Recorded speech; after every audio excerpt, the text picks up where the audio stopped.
नमस्कार, मी प्राजक्ता. स्वागत आहे आपल्या सर्वांचं माझ्या यूट्यूब चॅनलमध्ये. आणि आता हा धामण जातीचा एक बिनविषारी साप आपण मानवी वस्तीतून रेस्क्यू केलेला आणि आता आपण त्याला त्याच्या मूळ आदिवासामध्ये परत मुक्त करण्यासाठी आलोय.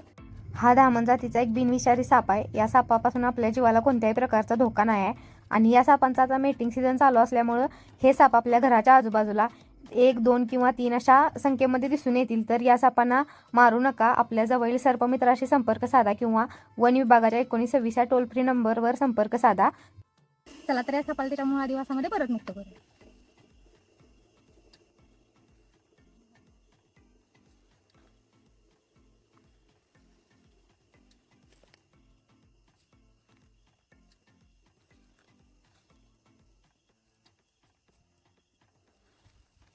माझे व्हिडिओ आवडल्यास व्हिडिओ लाईक, शेअर आणि सबस्क्राईब नक्की करा. थँक्यू.